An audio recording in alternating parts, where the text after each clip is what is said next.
8, 7, 6, 5, 4, 3, 2, 1.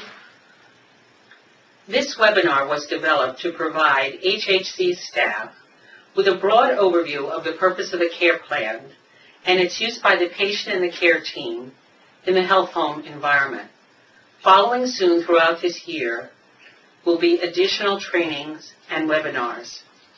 In 3 succinct simulations, key elements of the immediate needs analysis, assessment of needs, and implementing and monitoring of the care plan are provided in settings consistent with how they occur in practice. Interspersed between the skits will be opportunities for the audience to interact with the presenters in a Q&A. The simulations try to provide insight into process, language, and approach to the patient and the care team interactions. The coordinating teams at both central office and your facility are available to assist you. Skit 1 encompasses a brief psychosocial screen and identification of immediate needs by the patient.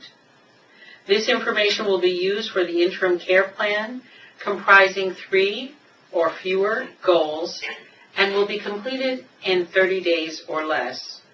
But these goals will also inform the long-term goal planning for the patient. This is the first introduction to the challenge of working with the patient for the team. The patient is a female, 32-year-old uncontrolled diabetic who has been in the emergency department 5 times within the last 6 months. She suffers from depression, is a substance abuser, and did not finish high school, being the product of the foster care system. She has no primary care provider, 4 children ages 8 to 16 years with different fathers, a history of domestic violence, an active ACS case, and has not been employed because she lost her last job. She lives with her male partner in a 1-bedroom apartment in Bedford-Stuyvesant. The setting is an office visit where the care coordinator uses motivational interviewing techniques, open-ended questions, non-judgmental and emphatic responses to elicit and confirm at the end patient-identified needs. Keys to success include letting the patient speak, checking why the patient is there, and getting and calling the patient's cell phone in the visit. Hi, Ms. Simmons. How are you today? I'm fine. Okay, my name is Patrick St. Hilaire.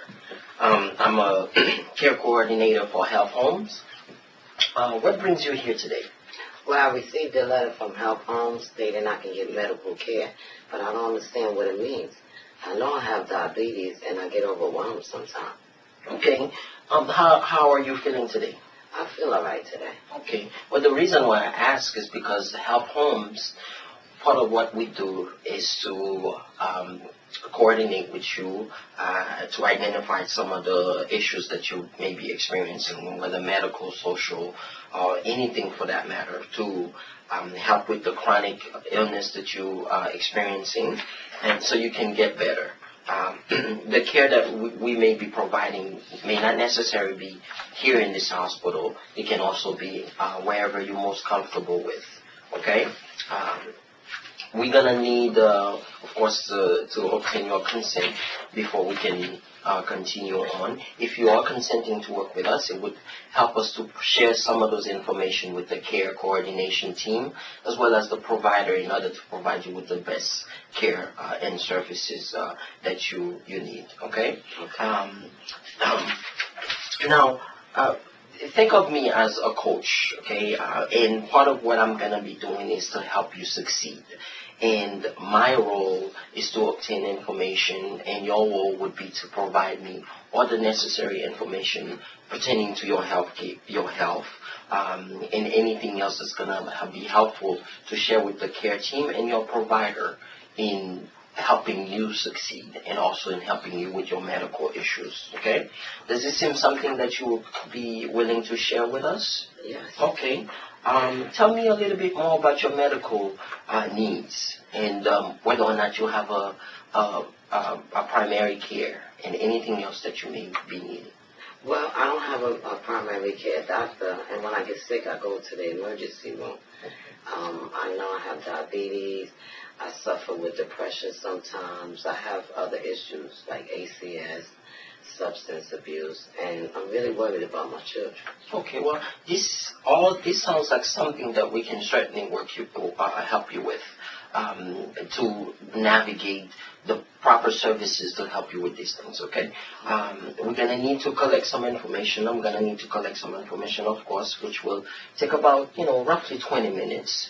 And that way, this information will help us and also will help you get the service that you need, the help that you need to control your diabetes. Of course, with the ACS issues that you're having. Also, we can all continue to work together along with the providers to identify some of those issues and help you with the proper, help you get the proper help that you need, okay? Of course, we're going to have a follow-up appointment. Someone going to be in contact with you to begin the initial part of the assessment. And also, you're going to have an opportunity to also visit with the doctor so they can identify some of the medical issues that you're having. Okay? All right. All right, thank you. Thank you. Provider commentary. We have seen an example of what an initial visit between a care coordinator and a potential health home patient may look like. There are 4 primary objectives for this first visit. The first is introducing the patient to the health home program and getting the patient's consent to enroll him or her in the program. The second would be understanding the immediate concerns and the needs of the patient, whatever they may be. The third would be making the patient feel comfortable and setting the foundation for building a trust-based relationship with all the different members of the care team. And the fourth would be sharing with the patient how the care team will help him or her address his or her needs and what the next steps will be.